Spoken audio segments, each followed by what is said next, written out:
এক গ্রামে এক বুড়ি বসবাস করত। তার কেউ ছিল না বলে সে একাই জীবনযাপন করত। বুড়ির পাশের বাড়িতে ময়না ও তার বাবা মানিক বসবাস করত। ময়নার সাথে বুড়ির খুব ভালো ভাব। ময়না সুযোগ পেলেই বুড়ির কাছে এসে বসে থাকে। বুড়িমা, ও বুড়িমা, বুড়িমা কি করছো? কি আর করবো রে বল, আমার বুড়ো বয়সে গায়ে তো আর জোর নেই, না পারি হাঁটা চলা করতে আর না পারি কোনো কাজ করে খেতে। সারাদিন শুধু শুয়ে বসেই দিন কাটাই। হ্যাঁ বুড়িমা, তুমি তো বেশিরভাগ সময় ধরে অসুস্থই থাকো। আমার বাবার বেশ কিছুদিন হলো কোনো কাজ নেই, আমাদের ঘরেও খাওয়ার কিছু নেই বুড়িমা। আমারও তো একই অবস্থা, আমি না পারি কাজ করতে আর না পারি চেয়ে কিছু আনতে। কবে জানি এইভাবে আমি না খেয়ে মারা যাব। কি আর করবে বলো বুড়িমা, তোমার দুঃখে তো আমরা একটু পাশেও দাঁড়াতে পারি না। তোমার ছেলেমেয়েরাও তো তোমার কোনো খোঁজ নেয় না, তুমি তো একাই থাকো বুড়িমা। হ্যাঁ রে, তাদের কি আর মায়ের কথা মনে আছে?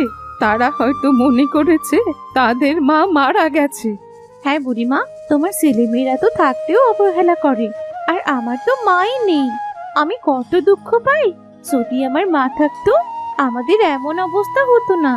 কি আর করবি বল, দুঃখ পাস না, তোর বুড়িমা আছে তো। দেখ, আমার কাছে কত বড় বড় কাঁঠাল হয়েছে, কিন্তু আমার শক্তি তো নেই যে কাঁঠাল পেড়ে খাবো। হ্যাঁ বুড়িমা, সত্যি তো, তোমার কাছে অনেক বড় বড় কাঁঠাল হয়েছে। হ্যাঁ, যদি এগুলো পারতে পারতাম তাহলে বিক্রি করেও তো কিছু টাকা আসতো। আচ্ছা বুড়িমা, এক কাজ করলে কেমন হয়? আমার বাবার তো কোনো কাজ নেই, সেও তো বসে থাকে রাত দিন। তাকে বললে হয়তো এই কাঁঠালগুলো পেড়ে বাজারে বিক্রি করে দিয়ে আসবে, আর তাহলে তোমার হাতেও কিছু টাকা আসবে। ওই টাকা দিয়ে তুমি একটু ওষুধ কিনে খেতে পারবে। জানো তো, বাজারে কাঁচা কাঁঠাল মানে এঁচুড়ের অনেক দাম। হ্যাঁ রে ময়না, তুই ঠিকই বলেছিস। তাহলে তোর বাবাকে গিয়ে বল না, যেন কাঁঠালগুলো পেড়ে বাজারে বিক্রি করে দিয়ে আসে। তাহলে তোদেরও কিছু টাকা হবে আর আমারও কিছু টাকা হবে। হ্যাঁ বুড়িমা, আমার বাবাকে বলি কালকে বাজারে গিয়ে দেখতে। যদি এসুর ভালো দামে বিক্রি হয় তবে বাবা প্রতিদিন গিয়ে বিক্রি করে আসবে, আর আমাদের হাতেও কিছু টাকা আসবে। হ্যাঁ রে, তুই তাহলে তোর বাবাকে গিয়ে বল। আচ্ছা বুড়িমা, ঠিক আছে।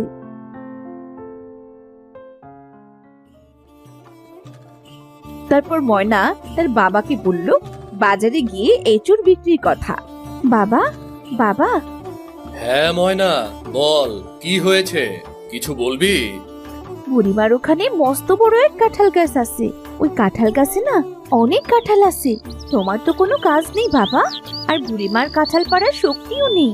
তাই বুড়িমা বলল তোমাকে কাঁঠালগুলো পেড়ে বাজারে বিক্রি করার জন্য, তাহলে আমাদের কিছু টাকা আসবে আর বুড়িমারও টাকা হবে। আচ্ছা ঠিক আছে, আমি তাহলে কালকে কাঁঠাল পেড়ে বাজারে নিয়ে যাব। কিন্তু কেউ যদি আমার থেকে এঁচোড় না কিনে, কি হবে তখন? বাবা, তুমি আগেই হতাশ হয়ে যাচ্ছ কেন? গিয়ে দেখোই না, কিছু হলেও তো বিক্রি হবে, আর ভালো বিক্রি হলে তুমি রোজ বিক্রি করতে যাবে। আচ্ছা ঠিক আছে, তুই যখন বলছিস তখন তো যাবই।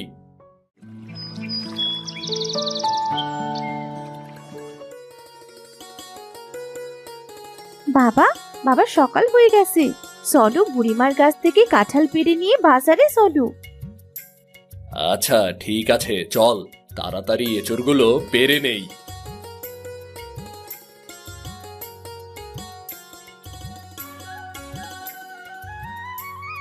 পরদিন সকালে ময়নার বাবা বুড়িমার গাছ থেকে কাঁঠাল পারলো। বাবা, এবার তুমি এঁচোড়গুলো বাজারে নিয়ে যাও। এরপর ময়নার বাবা এঁচোড়গুলো নিয়ে বাজারে গেল। ময়নার বাবার থেকে এঁচোড় কিনতে শুরু করে, আর তাই দেখে এক এঁচোড় বিক্রেতা হিংসে শুরু করে। এতদিন ধরে আমি এঁচড় বিক্রি করছি, আরে হঠাৎ কোথা থেকে আসলো? আমার থেকেও এঁচড়গুলো দেখছি অনেক বড় বড়, সবাই ওর থেকেই কিনছে। এভাবে চললে তো আমার এঁচড়গুলো নষ্ট হয়ে যাবে। কালকে আমি এঁচড়ের দাম কমিয়ে দেব, তাহলে সবাই আমার থেকে নেবে। এটাকে সরাতে হবে বাজার থেকে। তারপর সেদিন ময়নার বাবার সব এঁচড় বিক্রি হয়ে যায়।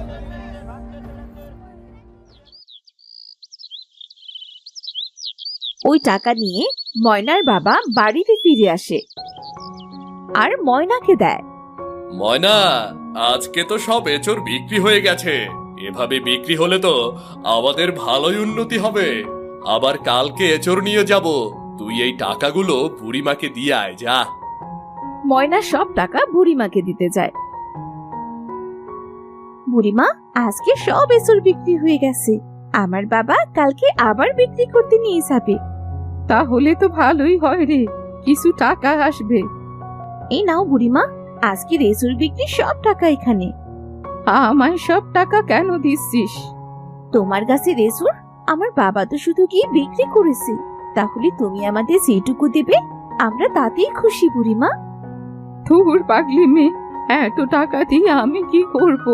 আমি একা মানুষ, আমায় ওষুধ কেনার জন্য আর দুমুঠো ভাত খাওয়াবার জন্য কিছু টাকা দিয়ে বাকিটা সব তোরা নিবি।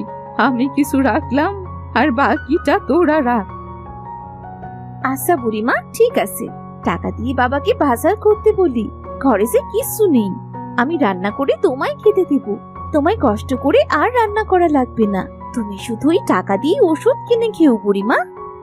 আচ্ছা ঠিক আছে, যা।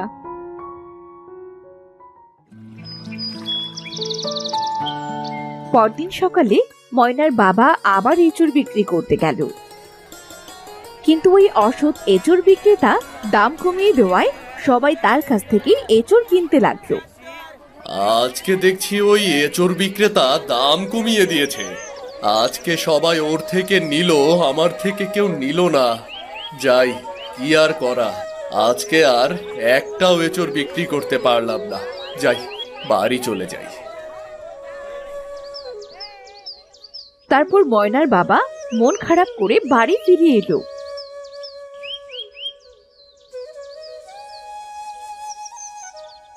বাবা, বাবা তোমার মন খারাপ কেন? আজকে কি এঁচড় বিক্রি হয়নি? আজকে তো দেখছি অনেকগুলো এঁচড় রয়ে গেছে। না রে মা, আজকে একটাও বিক্রি হয়নি। কেন বাবা, আজকের এঁচড়গুলো কি ভালো ছিল না? না রে মা, ভালো ছিল, কিন্তু আজকে আরেকটা এঁচড় বিক্রেতা তার এঁচড়ের দাম কমিয়ে দিয়েছে। এজন্য সবাই ওনার কাছ থেকেই কিনছে। আচ্ছা বাবা, তুমি মন খারাপ করো না, কালকে আবার যেও, দেখবে ঠিক বিক্রি হবে।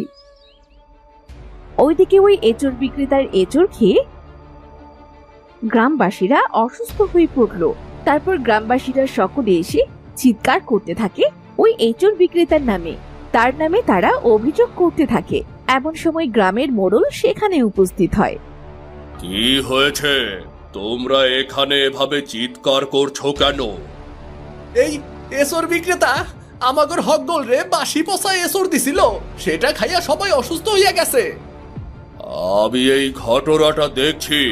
ওই এঁচড় বিক্রেতাকে অবশ্যই শাস্তি দিতে হবে।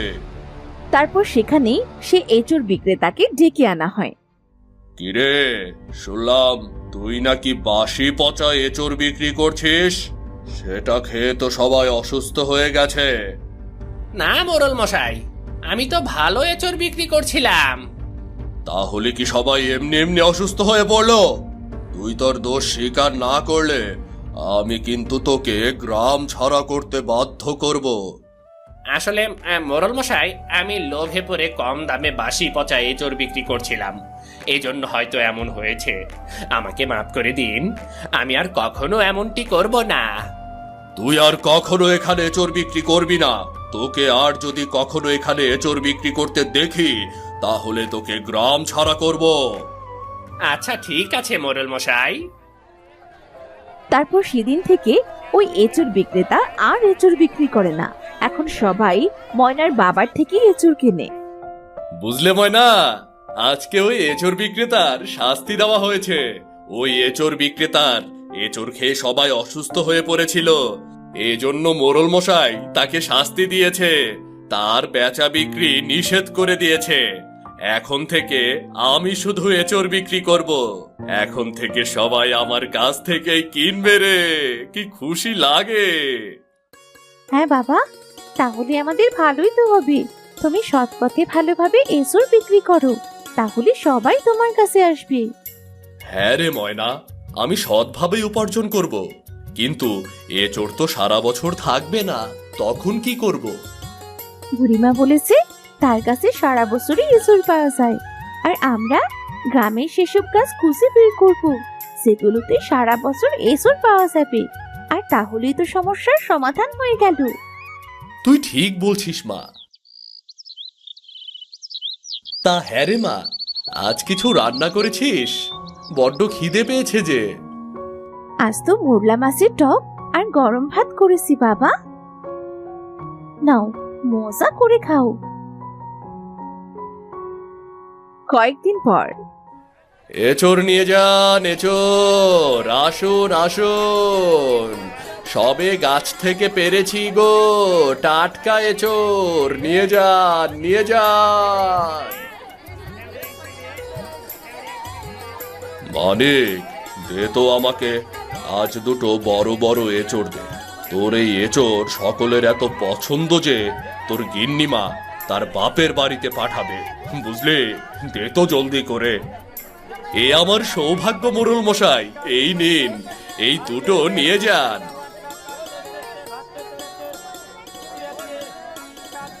কত হলো রে মানিক? আপনি হলেন আমাদের সমাজকর্তা, আপনার কাছে দাম চাইতে পারবো না মোড়ল মশাই। আপনার দয়াতেই তো এচোর বিক্রি করে বাপ মেয়ের দিন চলছে। তোর এমন বিনয়ের জন্যই সকলে তোর এচোর নিতে হামলে পড়ে রে। এই নে ধর, পুরো টাকাটাই রাখ, তোর মেয়ে আর বুড়িমাকে ভালো কিছু কিনে দিস, কেমন? আপনি বুড়িমার কথাও জানেন মোড়ল মশাই? সব জানতে হয় রে। মানিক তার মেয়ের জন্য নতুন কাপড় আর বুড়িমার নতুন শাড়ি নিয়ে বুড়িমার কাছে গেল। ও বুড়িমা, বলো না আজ আমগুলো কেমন মেখেছি? তোর হাতে জাদু আছে রে ময়না, আহ কি ভালো খেতে হয়েছে, ঠিক আমার দিদিমার হাতের স্বাদ। আমার দিদিমা যখন আম মাখতো, আমরা সবাই কলা পাতা হাতে বসে থাকতাম, কখন একটু খেতে পাবো। আহ, সেই সব একদিন ছিল রে। বুড়িমা। কে? বাবা মানিক এলি? হ্যাঁ বুড়িমা, আমাদের আজ যা কিছু সবই তো আপনার দয়ায়। এই নিন বুড়িমা, এই শাড়িটা আপনার জন্য। ময়না, এটা নে মা। বাহ, এটা তো খুবই ভালো। তুমি আমার আপন না হয়েও কত আপন রে বাবা, বিধাতা তোমার ভালো করুক। তারপর থেকে ময়নার বাবা এসব বিক্রি করে লাভবান হতে থাকে। এদিকে ময়নার বুড়ি দুজনের সংসারে আর কোনো অভাব থাকে না, তারা সুখে শান্তিতে বসবাস করতে থাকে।